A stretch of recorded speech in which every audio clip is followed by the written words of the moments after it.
la clase ya la empecé a grabar, Ricardo. ¿Mm? Recuerda, porfa, de Sí, parar la... sí, sí. Yo creo que voy a hacer lo dos voy a toques. hacer en dos sesiones, claro, o sea, en dos partes para que no... Sí, claro, no, si no te pegué 2 horas y media seguido, Sí. mucho. Sí, sí.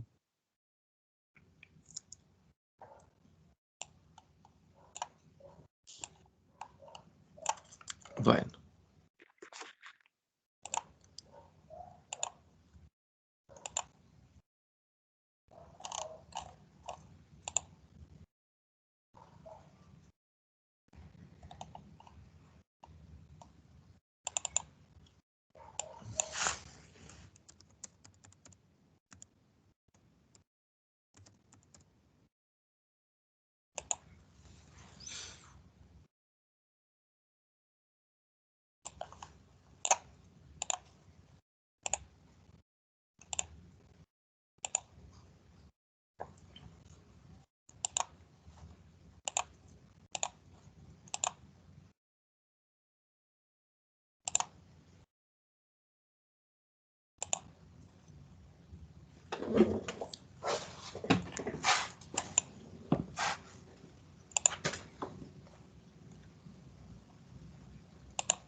Bueno, ya somos 10 en la reunión. No sé si me confirman que pueden ver la presentación.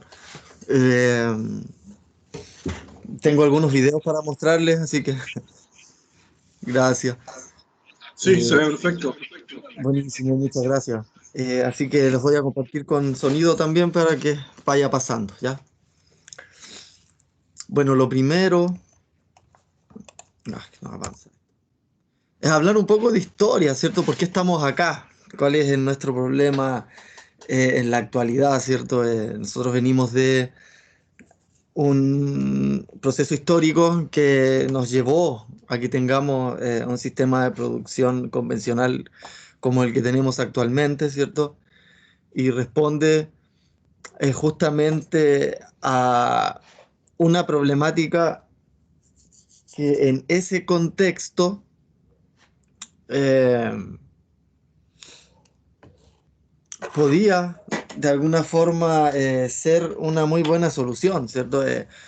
Recuerden, después de la guerra mundial, eh, los países poderosos, ¿cierto? De Europa quedan en crisis, hambrunas, y de alguna forma entonces se propone eh, hacer un sistema, idear un sistema mucho más eficiente de producción de alimentos, ¿cierto? Que logre aumentar, ¿cierto? Los rendimientos en suelos, si ciertas zonas, ¿cierto? Eran muy buenas productivamente para tal cultivo, entonces íbamos a utilizar toda esa zona para generar ese cultivo, y es así como nacen los monocultivos, ya estos cultivos industriales gigantes. eh, Justamente la promesa, ¿cierto?, de la Revolución Verde tenía que ver con eh, disminuir la pobreza a nivel mundial, ¿cierto? De alguna forma, eh, eliminar el hambre en el mundo, y muy parecido, ¿cierto?, a los objetivos declarados también para la transgénesis. ¿Mm? Eh, Se juntaron grupos poderosos, ¿cierto? Y cooptaron a muchos gobiernos, ¿cierto?, a seguir esta forma de producción convencional, ¿cierto? Una forma como muy homogénea, eh, muy uniforme, ¿cierto? A nivel mundial, que nos ha traído una que otra consecuencia, ¿cierto? O problema que tenemos que solucionar. Y lamentablemente, muchas de esas soluciones, ¿cierto? A problemas agronómicos terminan siendo peor que la enfermedad, ¿cierto? Como se podría decir coloquialmente, ¿no? Eh, a ver, avancemos un poco. ¿Ya? La Primera Guerra Mundial, ¿cierto?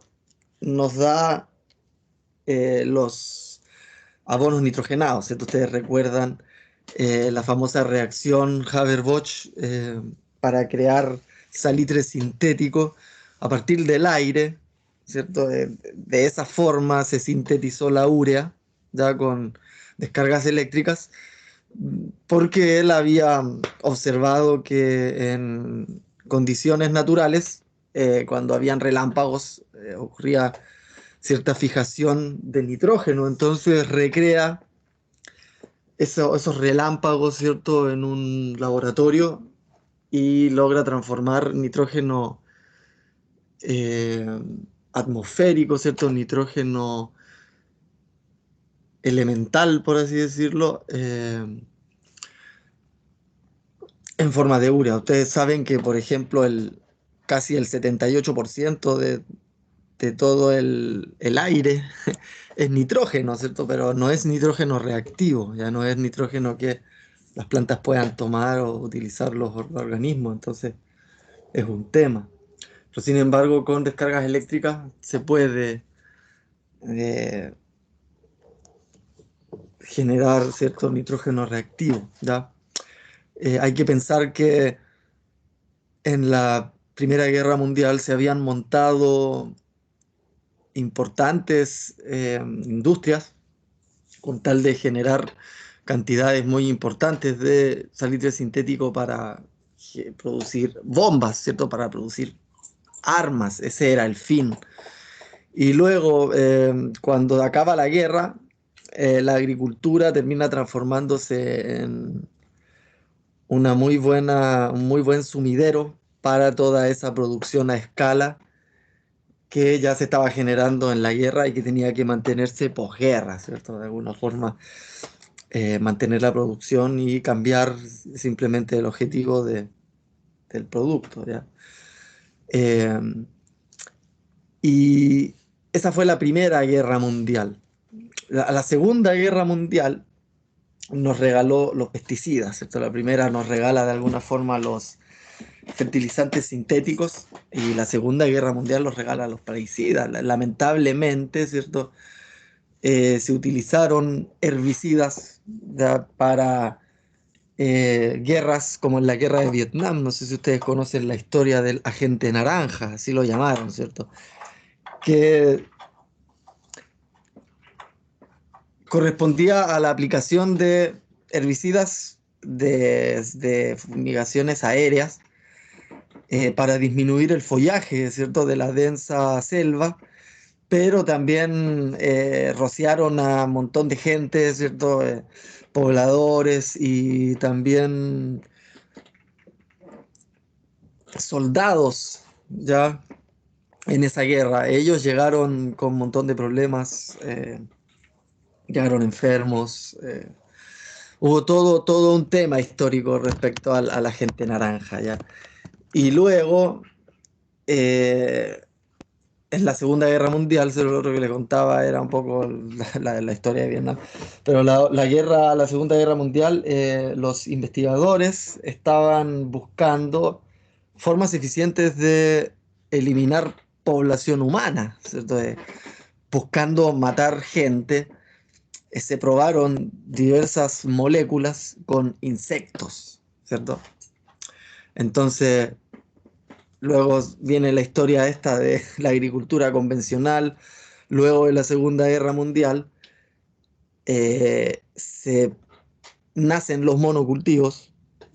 Los monocultivos a nivel energético, ¿cierto? Son un desequilibrio energético importante en un ecosistema. Por lo tanto, cualquier organismo que sea oportunista ecológico va a poder alimentarse de esa concentración energética, ¿cierto? Entonces, de alguna u otra forma, las plagas son una consecuencia de los monocultivos. Por lo tanto, si nosotros creamos los monocultivos, nosotros también creamos las plagas, ya las plagas agrícolas como esta eh, consecuencia, ¿cierto? De la simplificación de los ecosistemas, ¿ya? A partir de un monocultivo. Entonces, nace la Revolución Verde, nacen los monocultivos, aparecen las consecuentes plagas, y ahí los investigadores se recuerdan, ¿cierto?, que tal o cual molécula que habían probado con insectos había tenido distintas eficiencias o eficacias en la eliminación de insectos en las pruebas. Entonces los empezaron a aplicar para control de plagas, ¿ya? Y esto se empezó a aplicar de una forma indiscriminada y sin mucho control, ¿ya? El DDT es famoso en la historia por cómo fue utilizado y por todos los problemas que generó, ¿cierto? Pensar que a la persona que descubrió el DDT le dieron el premio Nobel, ¿cierto? El DDT lo prohibieron desde el 60 y tantos, después de un libro, ¿cierto?, de Rachel Carson, que es La Primavera Silenciosa, donde ella explica todos los problemas que había causado el DDT en el planeta, y de alguna forma con ese libro también nace el movimiento medioambientalista a nivel mundial, ¿cierto?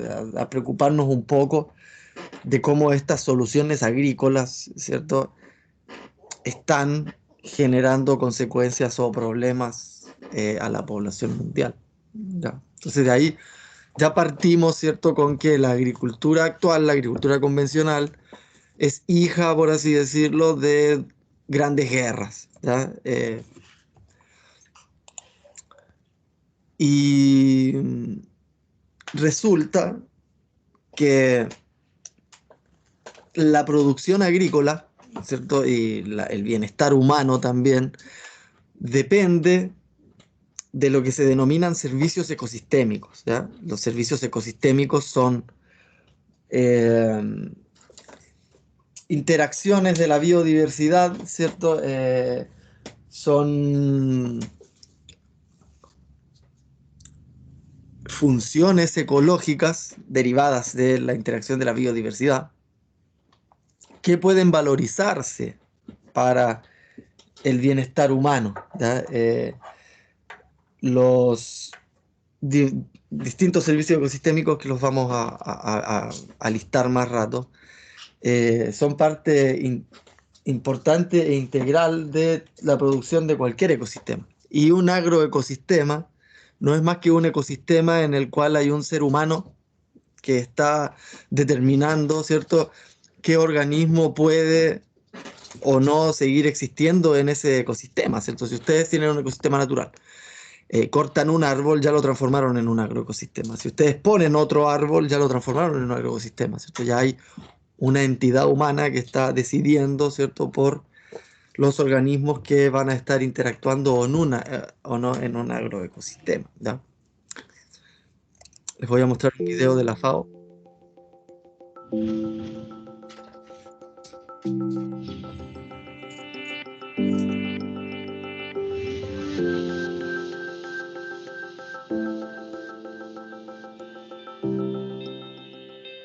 The productivity and sustainability of agriculture, forestry and fisheries depend on healthy and biodiversity-rich ecosystems. This is critical to maintain environmental flows, nutrient-rich soils, clean water, pollination, and the control of pests and diseases. Ecosystem services, and biodiversity seems to be a word that people don't understand. And it's about our life, the life on the planet. And people don't understand that we have to protect these environmental services in order to maintain clean water, good soil, rich biodiversity for the future.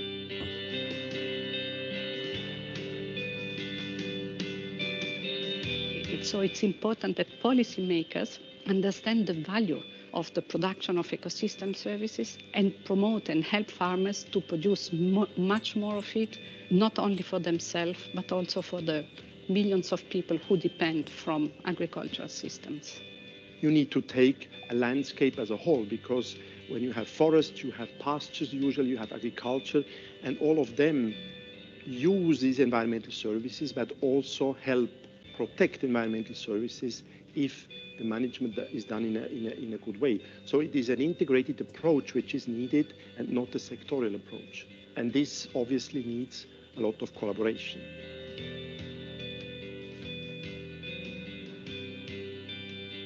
Many countries are understanding and adopting policies to protect and maintain pollinators. Pollinators give you 35% of the total food we produce.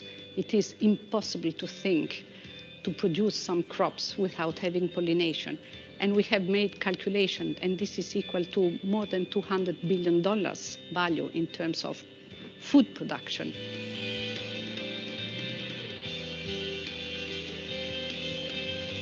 Without ecosystem services and ecosystem management, there will be no survival, because the water will not be available anymore in a quantity needed, pollinators will disappear, and the soil will erode. So without taking care of ecosystems and their services, there is no food production in future. Very simple.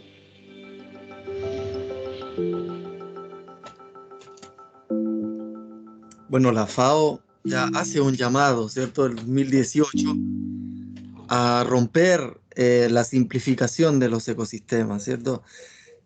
No es sostenible seguir trabajando con monocultivos, ¿ya? Por lo tanto, hace un llamado a nivel internacional, ¿cierto?, a promover diseños agroecológicos, diseños de agroecosistemas que permitan integración de biodiversidad, con el fin de recuperar nuevamente estos servicios ecosistémicos, ¿ya? From the film.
film. Bueno, por lo tanto el llamado, ¿cierto?, es hacia la recuperación de esta biodiversidad, comprender, ¿cierto?, que de ello depende la productividad de todos los agroecosistemas y del bienestar humano, ¿cierto? Ya esta idea, ¿cierto?, esta preconcepción de que todos los organismos que no sean el cultivo, ¿cierto?, deben ser eliminados, todas las plantas espontáneas que aparezcan, que mal llamamos malezas, deben ser eliminadas, ¿cierto? Cualquier insecto, organismo puede ser una potencial plaga, ¿cierto? El llamado es a cambiar ese paradigma y a comprender, ¿cierto?, que los ecosistemas funcionan mejor mientras más diversos son. Y no solo eso implica en que vamos a tener mayor productividad en el agroecosistema, sino que vamos a tener menor necesidad de utilizar subsidios energéticos, ¿ya? Cuando en un agroecosistema se eliminan las funciones ecológicas que nosotros podemos valorizar como servicio ecosistémico, y no existe, por ende, este servicio ecosistémico, nosotros podemos reemplazarlo. Y ese reemplazo es lo que llamamos subsidio energético, ¿cierto? Se sabe que históricamente la biodiversidad del suelo siempre ha sido la más importante en la estructura, ¿cierto? En el movimiento de agua y gases y todos esos procesos biofísico-químicos en el suelo, pero si eliminamos la biodiversidad del suelo, no vamos a tener todos esos servicios ecosistémicos. Entonces, ¿qué hacemos nosotros?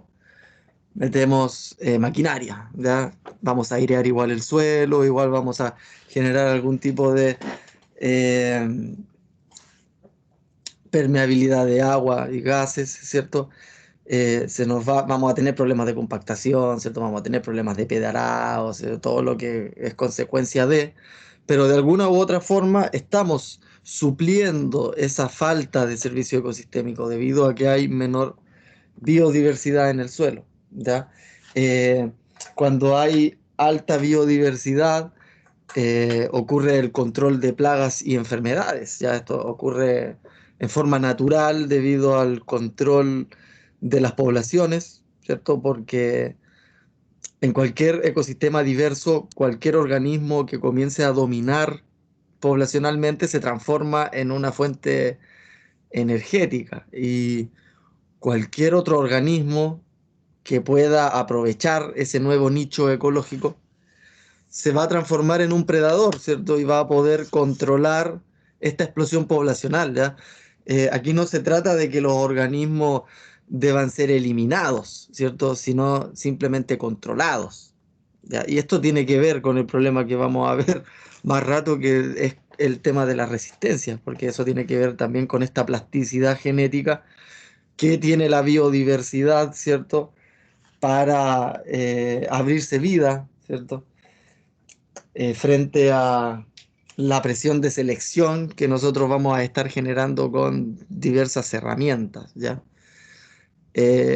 Por lo tanto, un subsidio energético no es más que la respuesta tecnológica, ¿cierto?, a la falta de un servicio ecosistémico, ¿ya? Entonces, si yo elimino la biodiversidad que controla la biodiversidad de predadores, voy a tener menor control de plagas. Si no tengo control de plagas, ¿qué voy a hacer? Bueno, voy a recurrir a un subsidio energético que serían los plaguicidas, ¿cierto?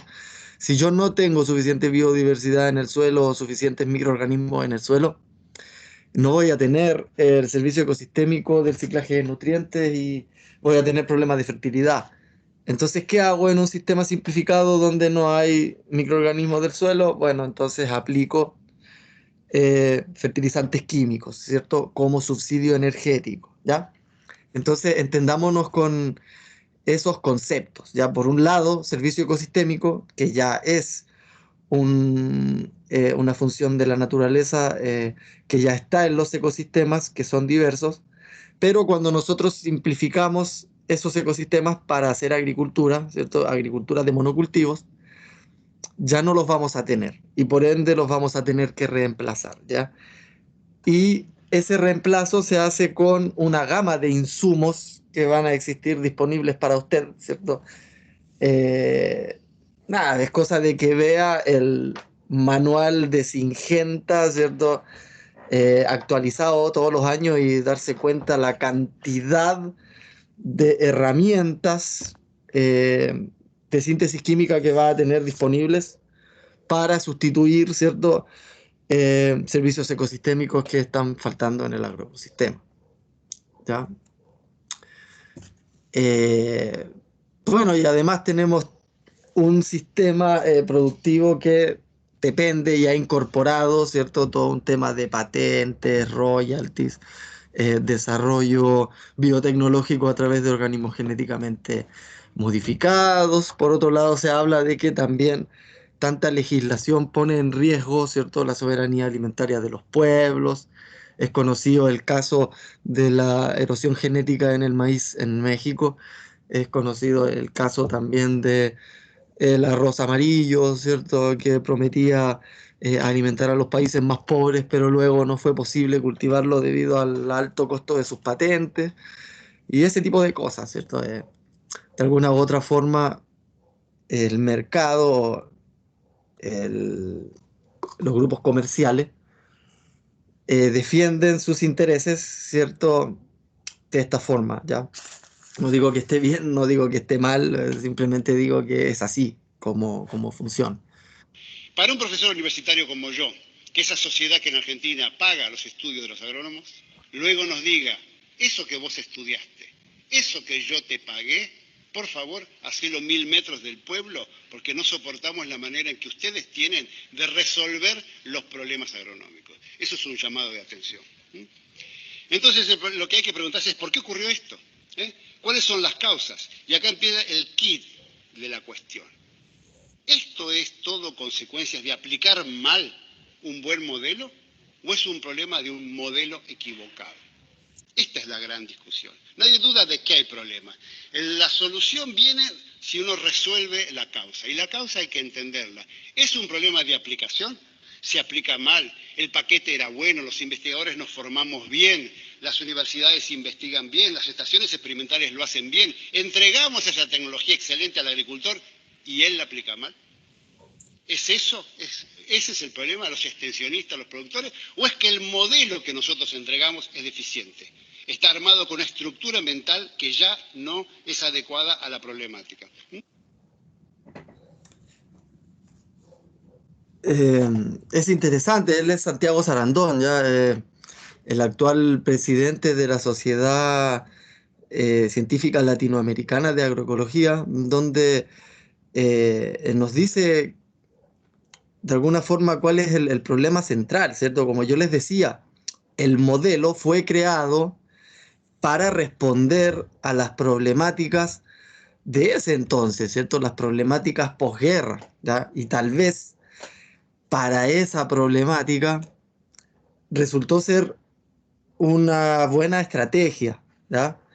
Pero eso hay que revisarlo, ¿cierto? Hay que ver si esa estrategia responde hoy, ¿cierto?, a los problemas que hoy tenemos, ¿ya? Entonces, la pregunta es simple, ¿cierto? El modelo es bueno y está mal aplicado y por eso tenemos los problemas, ¿cierto?, que ya nadie niega, ¿cierto? Problemas de resistencia, problemas de bioacumulación, ¿cierto?, de pesticidas, problemas de malformaciones congénitas, y problemas de cáncer al estómago, problemas que se están atribuyendo, ¿cierto?, al uso excesivo e indiscriminado de plaguicidas. O efectivamente lo que hay que hacer es cambiar el modelo, ¿cierto? Porque ya ese modelo no responde a la problemática actual y por ende hay que buscar una nueva forma. ¿Ya? Y es de alguna u otra forma la invitación que nos está haciendo la FAO, ya a partir desde el 2018, para cambiar los sistemas, ¿sabes?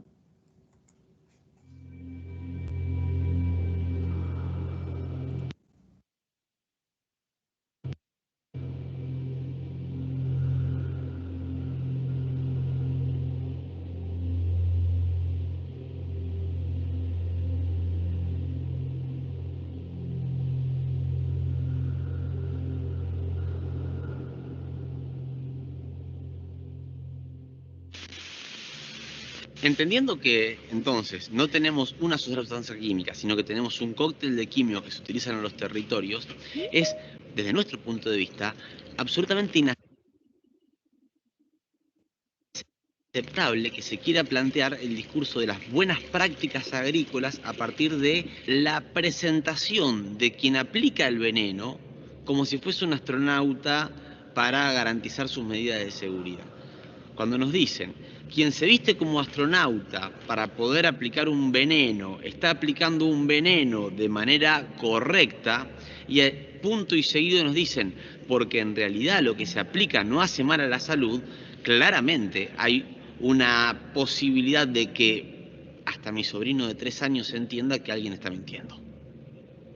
No se puede justificar ni explicar que una sustancia que para ser aplicada requiere de un traje casi de astronauta, no genere ningún impacto en la salud de las poblaciones que son expuestas a estos. Porque por otro lado, ese traje de astronauta es para el que está aplicando, pero no es para el que está viviendo, para el que está tomando el mate en su casa a la espera del atardecer, o para el que está durmiendo cuando están aplicando con esos trajes de astronauta en los campos a menos de 1000 metros de sus casas este tipo de venenos. Entonces, esta lógica de pretender presentar como buena práctica el envenenamiento a partir de la utilización de medidas de protección para quien lo aplica al veneno, son falacias que solamente sostienen una lógica codiciosa de ganancias a un muy corto plazo a partir de la externalización de costos, porque no se incluye en las ecuaciones comerciales de la exportación de commodities agroindustriales dependientes de transgénicos los costos en la atención de la salud de aquellas personas que son víctimas de estos procesos de envenenamiento. ¿Cuál es el margen de ganancias que hay que obtener para justificar que un niño de nuestro territorio nazca con una malformación? ¿Cuál es el margen de ganancias que hay que obtener para poder justificar que a una persona en nuestro territorio se le desarrolle un linfoma no Hodgkin o se le desarrolle una leucemia o un mielomeningocele? Digo, esta es la pregunta que desmonta la falacia de las buenas prácticas agrícolas entendidas como aplicación de venenos con algunos cuidados. La única buena práctica agrícola es la producción de alimentos sanos, porque sin alimentos sanos no hay pueblos libres. Y los alimentos sanos no pueden producirse en territorios enfermados, y digo bien enfermados, a partir de la contaminación y la irrupción de venenos, porque los transgénicos que se han instalado en nuestros territorios son transgénicos preparados para ser adictos.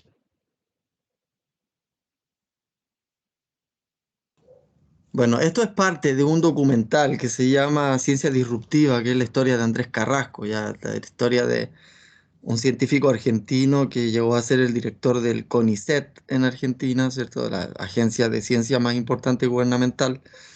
Era el titular, ¿cierto?, de la cátedra de embriología de la Universidad de Buenos Aires, y a él se le ocurre descubrir, ¿cierto?, que el glifosato generaba problemas en los embriones de anfibios, ¿ya? Y él nada, sufrió todos los problemas que podría haber sufrido un investigador positivista, ¿cierto?, que esté en contra del desarrollo productivo en Argentina. A él incluso hasta lo sacaron de la presidencia del CONICET por esto. Es bien interesante todo lo que ocurre en su historia profesional, entonces terminó en un documental. Ya él se murió hace unos 5 años por un cáncer muy, muy rápido, y nada, se fue ese investigador, al menos dejó un legado respecto al llamado de atención, ¿cierto?, de utilizar herramientas que son tan poderosas, ¿cierto?, que si las utilizamos mal, vamos a tener consecuencias en la salud humana y ambiental que ya estamos pagando, ¿cierto? Esto ya es un problema, ¿cierto? Entonces, el problema surge justamente en la simplificación de los ecosistemas, ¿cierto? Cuando tenemos un ecosistema natural, ¿cierto?, que contiene sus ciclos continuos, que contiene su alta biodiversidad, y por temas de simplificación en el manejo, a veces por desconocimiento, muchas veces porque así nos han enseñado, ¿cierto?, cómo tiene que ser diseñado o no un ecosistema, lo simplificamos, ¿cierto? Y buscamos este manejo homogéneo, ¿cierto?, uniforme para territorios amplios, ¿cierto?, pero que nos traen consecuencias, ¿cierto? Y las consecuencias son justamente la disminución de servicios ecosistémicos que nos trae la consecuente dependencia a los subsidios energéticos, ¿cierto?, que nos ofrece el mercado de los insumos agrícolas, ¿cierto? Piensen que de alguna forma, mientras más simplificado el ecosistema, mejor le va a ir al mercado de los insumos agrícolas, ¿ya? Y al revés. Si ustedes el agroecosistema logran amplificarlo ecológicamente, recuperando servicios ecosistémicos, van a requerir cada vez menos subsidios energéticos, ¿ya? Y los subsidios energéticos son costos de producción, ¿ya? Eso es lo importante de esto, ¿ya?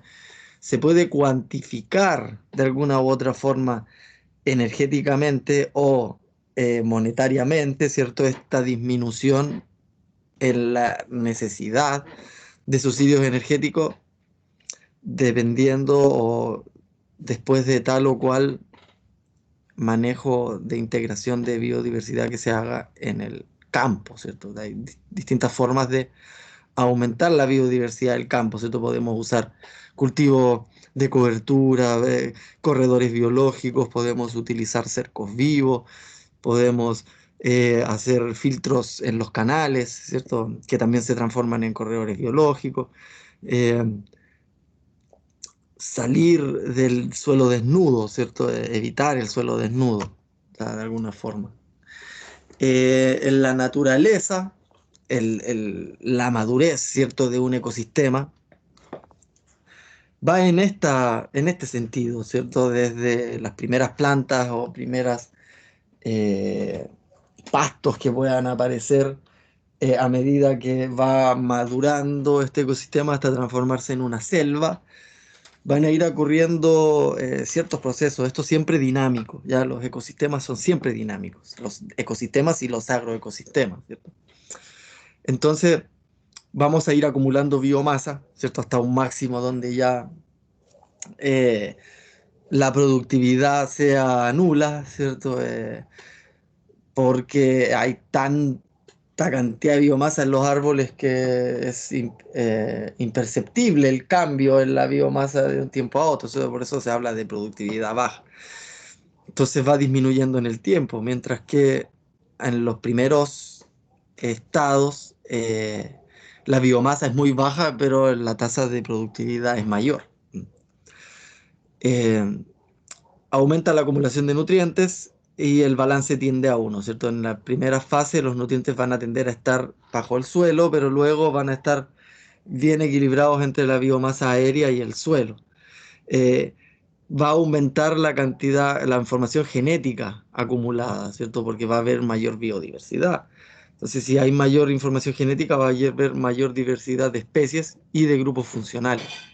Y si tenemos mayor diversidad de grupos funcionales, vamos a tener una mayor estabilidad del ecosistema, ¿tá?, disminuyendo la entropía, que son de alguna forma los problemas o externalidades que se generan en la producción en un agroecosistema.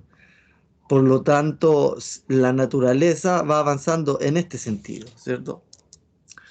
Pero los agricultores, ¿cierto?, nosotros los seres humanos,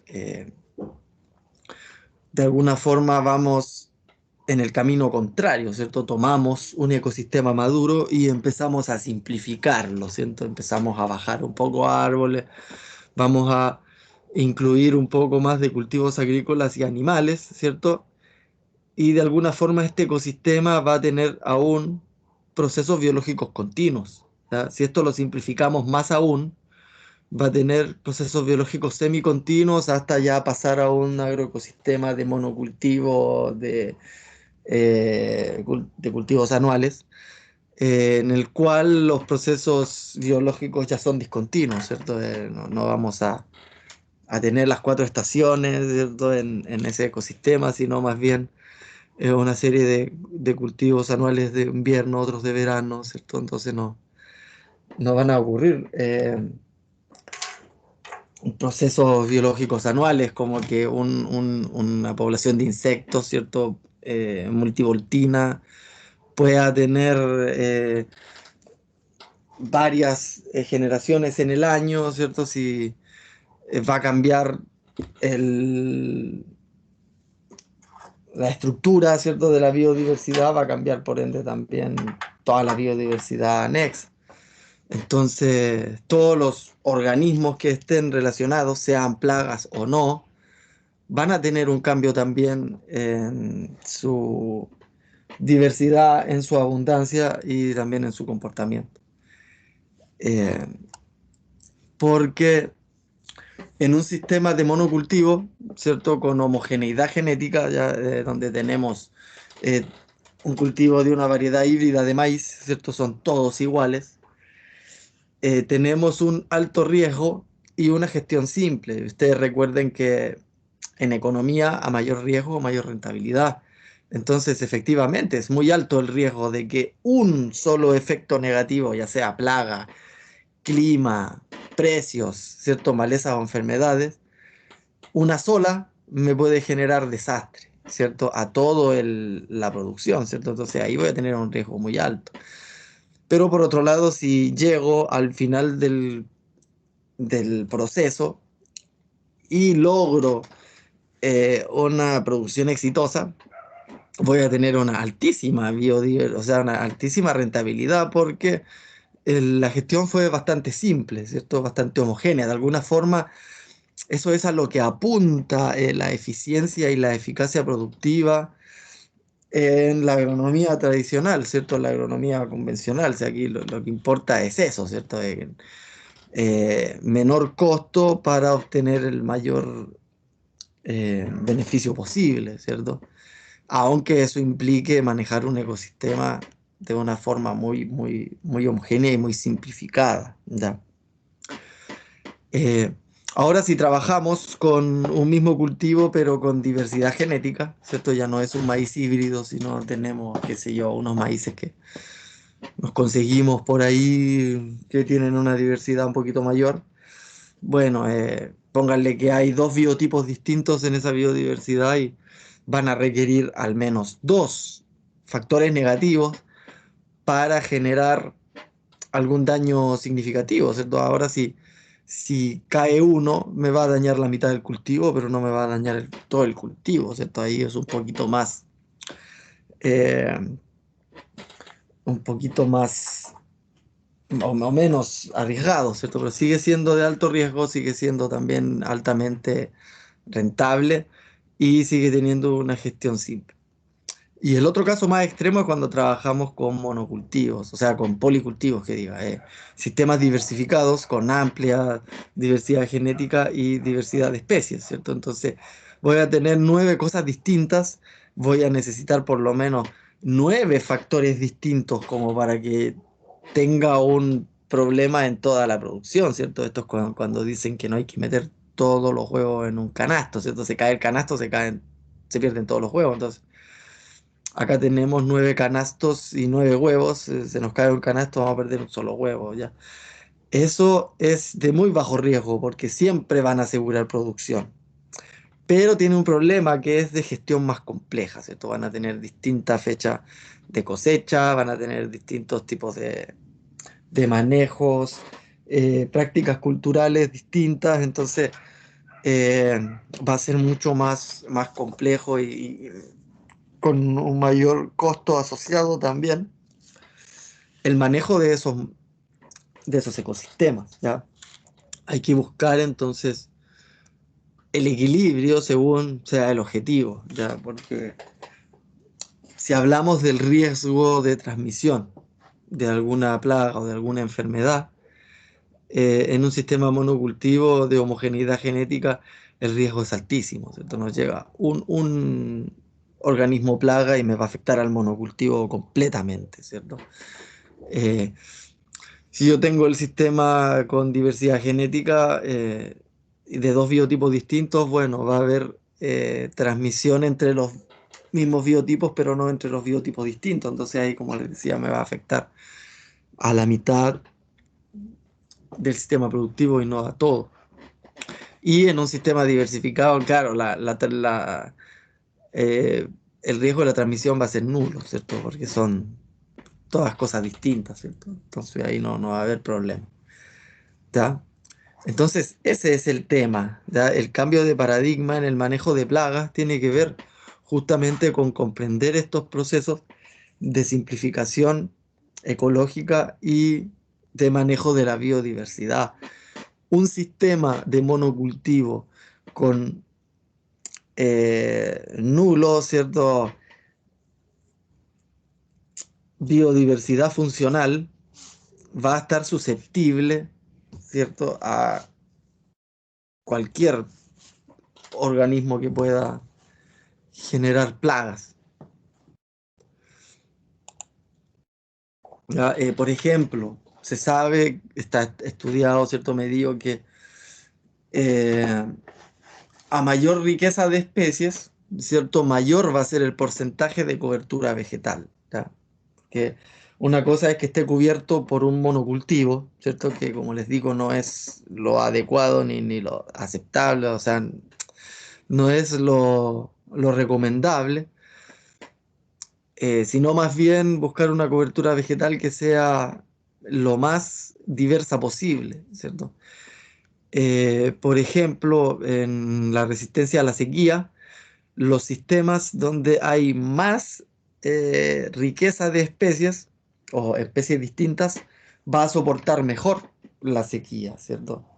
O sea, ahí tenemos un servicio ecosistémico importante, ¿cierto?, de la biodiversidad de organismos de especies. Yo esto les puedo contar,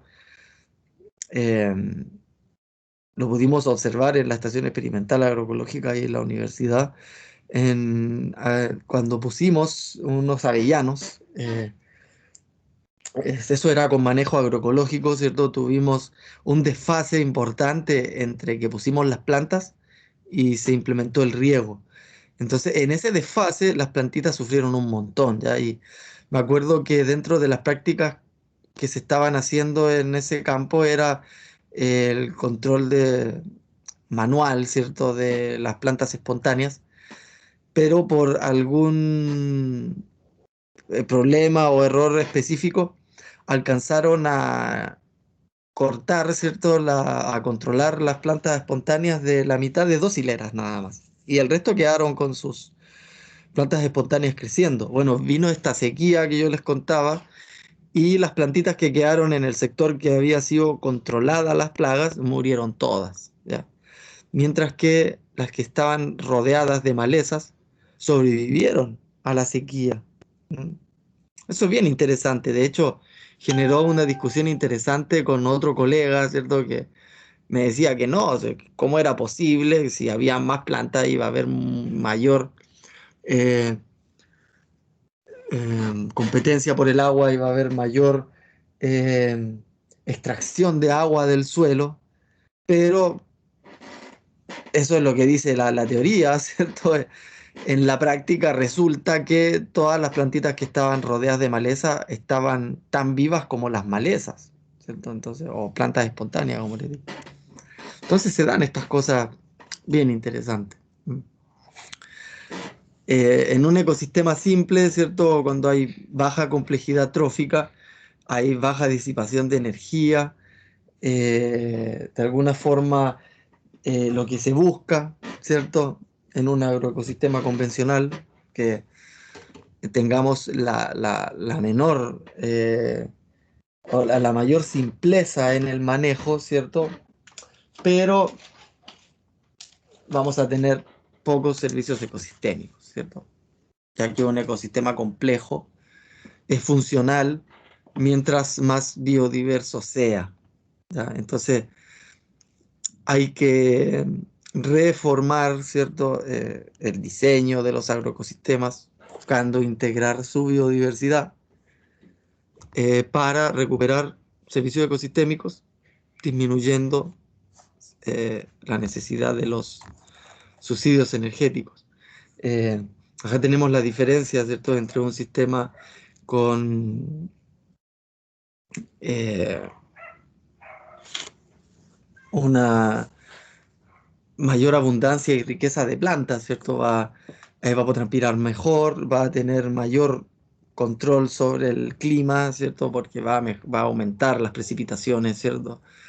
Mientras más bosques, ¿cierto?, más lluvias hay, ¿cierto? Porque resulta que son la evapotranspiración de los bosques el principal responsable de la precipitación en los sistemas terrestres, ¿cierto? Y no como nos decían en el ciclo del agua clásico, que se evapora del océano y después cae en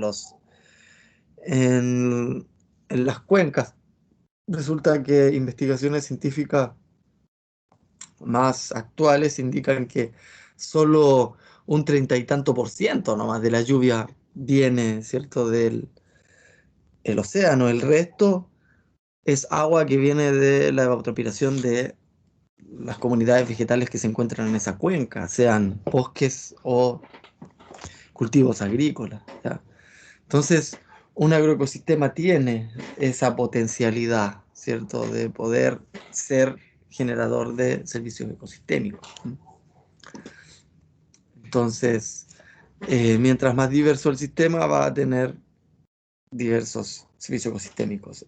Acá tenemos el servicio de la purificación de agua, ¿cierto?, de transmisión de agua a las napas subterráneas, ¿cierto? En un sistema diversificado como un bosque natural, casi toda el agua que llega al sistema es absorbida hacia las napas, ¿cierto? Mientras que a medida que vamos simplificando el ecosistema y llegamos al suelo desnudo, prácticamente es nula la cantidad de agua que se infiltra, ¿cierto?, generando escurrimientos superficiales, generando inundaciones y varios problemas que ya se han visto debido al mal manejo de los suelos. Justamente también cuando hay mucho traspaso de maquinarias, esto se produce el pie de arado, la compactación de la capa subsuperficial, y el agua no infiltra, ¿cierto? Se van secando las napas, es todo un tema. Es un servicio ecosistémico, entonces, la provisión de agua. A medida que tenemos más bosque, como les decía, mayor ciclaje de nutrientes, menor pérdida, ¿cierto?, de erosión del suelo, debido justamente a la protección del suelo que tienen las raíces o en la cobertura vegetal en sí mismo, ¿ya? Entonces ahí hay otro servicio ecosistémico. Entonces, como les decía, son funciones ecológicas que en general carecen de valor de mercado, pero son indispensables para sostener la vida en el planeta, ya que la regulación del clima, la regulación de disturbios naturales, suministro de agua, ciclado de nutrientes, control de erosión, provisión de alimentos, materias primas, eliminación de desechos, control de plagas, son importantísimos, ¿cierto?, para la producción de alimentos. Y los servicios ecosistémicos se pueden clasificar. Ya tenemos servicios ecosistémicos de provisión, como en general es el servicio ecosistémico que más se ha considerado en la producción agrícola, que es la producción de alimentos, ¿cierto?, producción de fibras, ¿ya? Pero además también provee agua y distintas materias primas, ¿cierto? Pero además hay otros servicios ecosistémicos de nuestros agroecosistemas que en general no valoramos mucho, ¿cierto?, que también tiene que ver con servicios de regulación, como el control de la erosión, ciclado de nutrientes, purificación de agua, control de disturbios, regulación del clima, regulación del agua, de soporte, ¿cierto?, provisión de agua dulce, mantenimiento del hábitat, conservación de la biodiversidad, formación de suelo, e incluso culturales, ¿cierto? Sabemos que hay patrimonio histórico, costumbres, lenguas, comidas, ¿cierto?, relaciones sociales bien específicas de cada ecosistema, ¿cierto? Entonces, este grupo humano que va a responder a este entorno según la biodiversidad que exista en ese entorno, va a tener implicancias también en sus comportamientos, en sus costumbres, ¿cierto? Entonces, un agroecosistema o un ecosistema agropecuario forestal va a depender de los servicios del ecosistema, ¿cierto? Dependemos del ciclaje de nutrientes, cosas que nosotros damos por hecho, ¿ah? Cosas que nosotros consideramos que sí o sí tiene que funcionar. O sea, nosotros pensemos en que cuando hacemos una aplicación de un fertilizante, dependemos de la mineralización de los microorganismos de ese fertilizante para que lo pueda tomar la planta, ¿cierto? Imagínense si no existiera esa microbiodiversidad en el suelo, sería impracticable aplicar fertilizantes, ¿ya? Sin embargo, nosotros los damos por hecho, ¿cierto? Tenemos suerte de que la vida, ¿cierto?, se abra camino, de que los microorganismos son lo suficientemente diversos como para mantenerse algunos mucho más resistentes, ¿cierto?, vivos y sigan cumpliendo con sus funciones ecosistémicas, por más que nosotros les hacemos la guerra, ¿cierto? Estamos enviando un cóctel de químicos al suelo, tengan o no objetivo en el suelo, ¿cierto? Ese es el tema, va a llegar igual, lo que usemos, fungicida, herbicida, insecticida, ¿cierto? Nematicida, todo le va a estar llegando al suelo y afectando a estos microorganismos, pero sin embargo, aún así, siguen estando ahí firmes y siguen mineralizando nuestros fertilizantes, ¿da?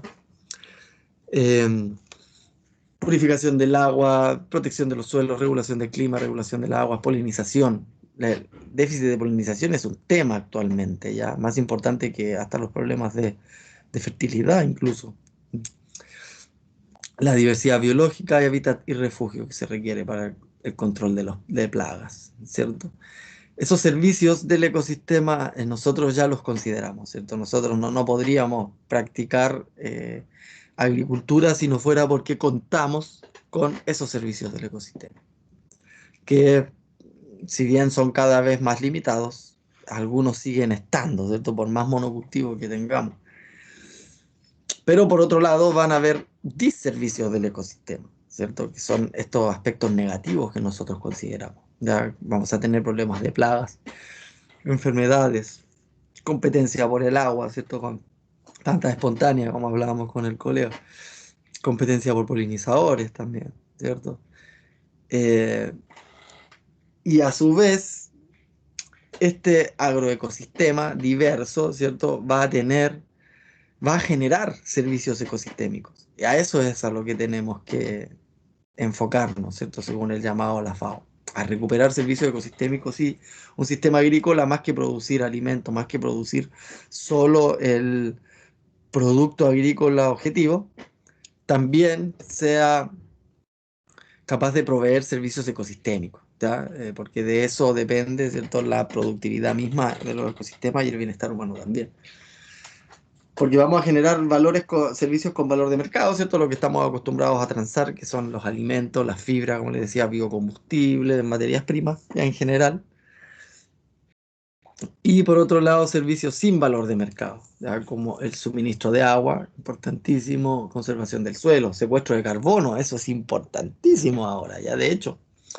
Ya salió desde la FAO también un programa que se llama REC-Soil, y que es una serie de prácticas que promueven el secuestro de carbono en el suelo, ¿cierto? La única forma de que el carbono sea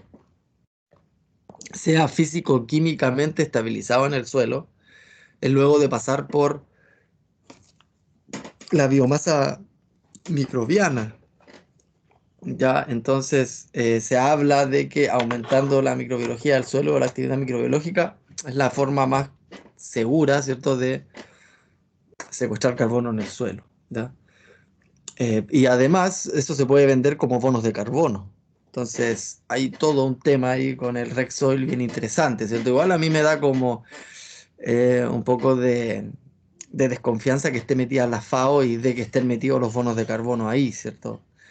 Pero bueno, a todos nos viene bien que haya más carbono en el suelo, ¿cierto? Es como una medida a ganar y ganar, ¿cierto? Porque no, aquí no hay perdedores, ¿cierto? Si metemos carbono en el suelo, mientras más carbono en el suelo metamos, mejor.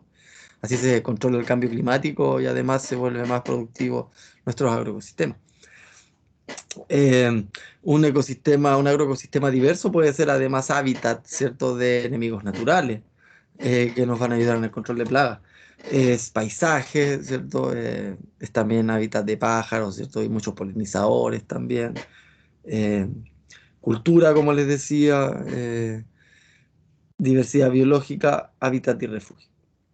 Pero también, si hacemos las cosas mal, ¿cierto? El problema de la mala agricultura, ¿cierto? Es que vamos a tener contaminación por nutrientes, ¿cierto? Suelos contaminados, ustedes saben, los niños azules en Ucrania, ¿cierto? Debido a la altísima cantidad de nitratos en el suelo y su acumulación en las napas subterráneas, ¿cierto?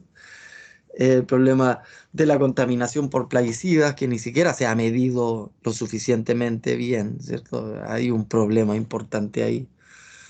Los olores, problemas de insectos y roedores, que los tenemos, ¿cierto? En general los problemas de plagas que tenemos, pérdida de hábitat y pérdida de biodiversidad en general. Entonces, seguimos con los monocultivos y con esta aplicación indiscriminada de venenos, vamos a seguir en este círculo, ¿cierto?, de disminución de la biodiversidad, que nos va a hacer cada vez más dependientes de los subsidios energéticos, ¿ya? Acá hay un estudio bien importante, ya tiene varios años, pero sigue siendo el estudio que más ha impactado, ¿cierto? El estudio de Rockström, que tiene que ver con el estudio del millennial, ¿cierto? Y resulta que ellos logran establecer un margen seguro para el manejo humano de ciertos aspectos, ¿cierto? El primero que nombran es la carga atmosférica de aerosoles, ¿ya? Y que no ha sido cuantificado, por lo tanto no tenemos idea cómo estamos.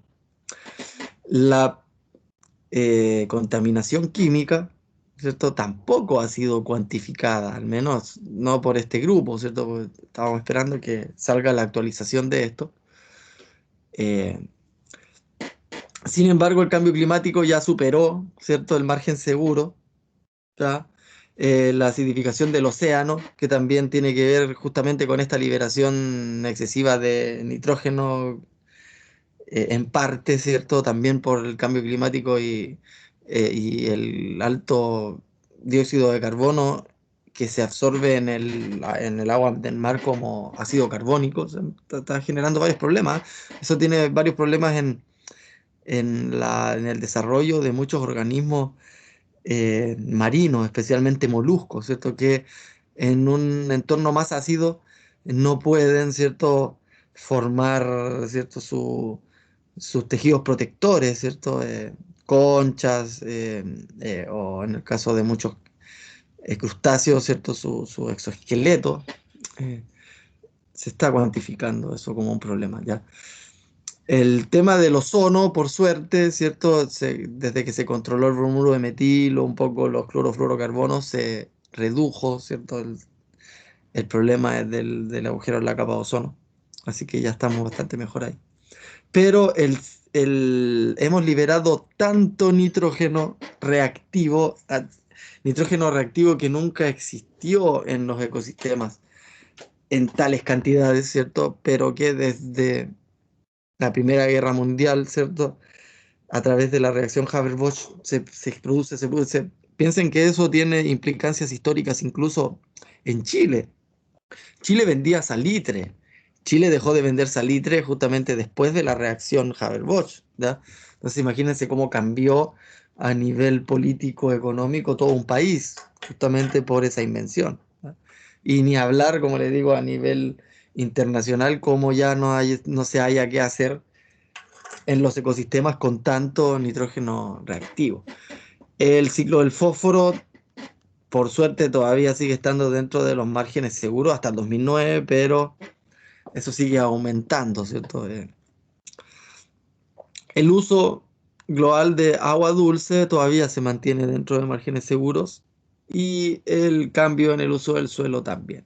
Sin embargo, el llamado de atención que hacía este grupo de investigación era el problema de la pérdida de biodiversidad. ¿Ya? La pérdida de biodiversidad es un problema tan importante que queda difuminado, o sea, además de haber superado por lejos todos los márgenes de seguridad, no sabemos a ciencia cierta cuáles son todas las consecuencias que nos va a generar eso, ¿cierto? Estamos en una secta extinción en masa y tiene que ver justamente con el manejo de los ecosistemas, ¿ya? La actividad agrícola es la actividad humana que más impacto tiene sobre los ecosistemas, ¿ya? Y un agroecosistema sostenible va a tener la ventaja, ¿cierto?, de poder resguardar biodiversidad, ¿cierto?, de poder generar estos servicios ecosistémicos, de poder ser funcional, ¿cierto?, a todo el planeta, ¿cierto?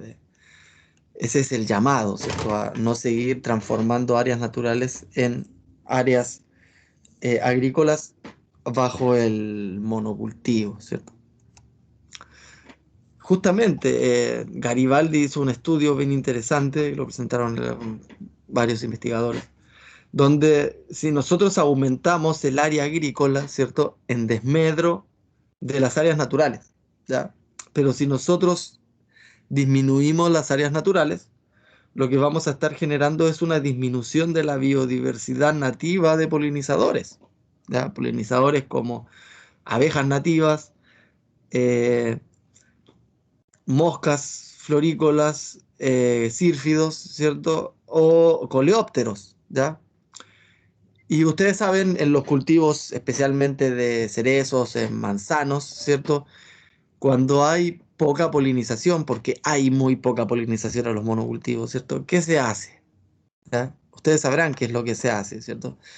Lo que se hace es meter colmenas, ¿ya? Entonces se meten colmenas de apis melífera, de abeja melífera, pero la abeja melífera no es muy buena polinizando, ¿cierto? Hay varios estudios que indican que los polinizadores nativos son mucho más eficientes polinizando, ¿cierto? Especialmente ciertos grupos de abejorros y cosas. Entonces, si hay una menor estabilidad en la polinización del cultivo, debido a que se están polinizando solo con abejas melíferas, va a haber una menor estabilidad del rendimiento del cultivo. ¿Está? ¿Y qué hace el agricultor si tiene un menor rendimiento? El círculo vicioso.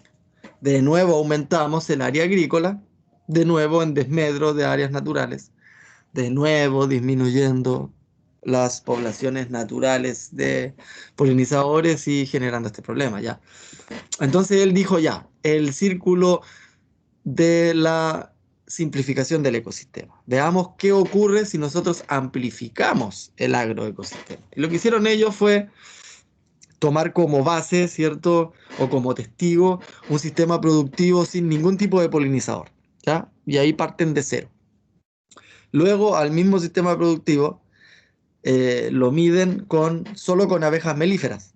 Y resulta que el rendimiento del cultivo aumenta un 30%. Un 30%.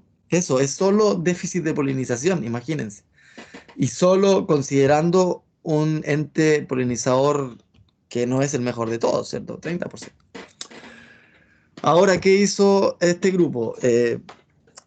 Modificó el agroecosistema, ¿cierto? Buscando cercos vivos, buscando corredores biológicos con el fin de incrementar nuevamente las poblaciones nativas de polinizadores. Y resulta que los polinizadores nativos aumentaron el rendimiento del cultivo en un 60%. 60% por déficit de polinización, imagínense. Nosotros que somos de la vieja escuela de agrónomos, ¿cierto? Nos enseñaron de alguna forma que lo importante era la fertilización, el riego, ¿cierto? La semilla, ¿cierto? Pero ahora nos indican que el déficit de polinización puede llegar a ser la suma de todos los otros problemas. ¿Ya? Imagínense, ¿ya? La eficiencia de polinización puede llegar a ser más importante que la misma fertilidad. ¿Mm? Y siendo mucho más intensificadores ecológicos, ¿cierto? Se invitó a polinizadores nativos y también abejas melíferas, y resulta que el rendimiento del cultivo aumentó casi a un 100%, o sea, el doble de rendimiento, solo porque va a haber una mayor estabilidad en la polinización del cultivo. O sea, ese es un tema importante, porque muchas de las prácticas de control de plagas terminan lamentablemente disminuyendo las poblaciones de polinizadores. ¿Mm? Entonces seguimos en este círculo vicioso de que tenemos pocos polinizadores, pero si seguimos utilizando insecticidas vamos a tener cada vez menos polinizadores y además enemigos naturales. ¿Mm? Entonces hicieron un experimento que duró 5 años, ¿cierto? Donde pasaron del estado A, ¿cierto? Que es un monocultivo típico, ¿cierto? Cuando usted va y van a sembrar recién, ¿cierto? Y el agricultor le dice, mire, sabe que está limpiecito el suelo. Eso para un agroecólogo es terrible, ¿cierto? Como les digo, el suelo desnudo es un pecado, ¿ya? Eso lo transformaron en lo que se ve al lado, ¿cierto? La figura B es el mismo agroecosistema, pero 5 años después. Cualquiera les diría a usted de NASA, está lleno de maleza, ¿cierto? Pero no, son plantas espontáneas que aumentan las funciones ecológicas en ese agroecosistema. Y resulta que la función que ellos midieron fue justamente el número de polinizadores que iban a llegar al cultivo. Y aumentaron proporcionalmente año a año y en mayor proporción en el sitio donde habían dejado plantas espontáneas, ¿ya? Entonces, mientras más plantas espontáneas, más polinizadores y mayor entonces estabilidad de la polinización de los cultivos, ¿ya? Qué sé yo, los primeros 2 años hasta el tercer año, este campo tuvo producción negativa, ¿cierto? Tuvo mayor gasto que producción, porque de alguna forma es tomar un agroecosistema que está como un enfermo terminal, ¿cierto? Está conectado, ¿cierto?, al oxígeno, está conectado a los sensores que le miden las pulsaciones, ¿cierto? Cada cierto tiempo le están inyectando distintos fármacos, ¿cierto?, para que ese enfermo terminal se mantenga vivo, pero nada más, ¿cierto? De alguna forma eso es un monocultivo actualmente, ¿cierto? Uno está funcionando porque lo tenemos inyectado y conectado a un montón de cosas, pero si nosotros lo desconectamos, eso va a sufrir un montón, ¿cierto? Un sistema que está así de desequilibrado no va a tener una producción importante hasta que no se estabilice. Y en este caso, en esta investigación, los sistemas se estabilizaron al 4.º año, ya llegando al 5.º año a hacer las producciones superiores, incluso al doble de lo que era la producción convencional. ¿Ya? Entonces, efectivamente, el proceso de transición agroecológica busca justamente que un agroecosistema que está en esta fase terminal, ¿cierto?, dependiente totalmente de estar inyectado a cosas, a que tenga vida por sí mismo, ¿cierto? Y esas funciones ecológicas, biológicas, las va a tomar a medida que se vaya incrementando la biodiversidad intrapredial, ¿ya? En ese mismo estudio, entonces, evaluaron las distintas posibilidades de cuando se tiene un monocultivo asociado o no a plantas espontáneas y el número de visitantes florales que llegan, ¿cierto? Entonces tenemos un sistema donde ese WP, que sería Wild Plants, mientras más diversidad de Wild Plants, más diversidad también de visitadores, ¿cierto? El HB sería Honey Bee, que sería la abeja melífera, y en un sistema de monocultivo, perdón, donde hay siempre solo girasol, ¿cierto? Va a llegar abeja melífera y otras o sea, otras 3 especies más, nada más, 4 especies. Pero vean ustedes un agroecosistema que además del monocultivo que ustedes estaban produciendo como objetivo, dejaron un montón de plantas espontáneas y empezó a aumentar inmediatamente la diversidad de visitantes florales que hay. Entonces, efectivamente, las plantas espontáneas no son tan malezas, ¿cierto?, como nos han enseñado. De hecho, hay un investigador antiguo que se llamaba Rapoport, Eduardo Rapoport, que él acuñó el término buenesas. De hecho, sacó un libro de plantas espontáneas consideradas malezas, que son medicinales, que son alimenticias y que además tienen estas posibilidades, ¿cierto?, de atraer con polen o néctar a enemigos naturales y a polinizadores. Entonces, tenemos que visualizar, ¿cierto?, la biodiversidad intrapredial con otros ojos, ¿ya? Salir de esto de que cualquier planta espontánea es maleza, cualquier insecto es una plaga, ¿cierto?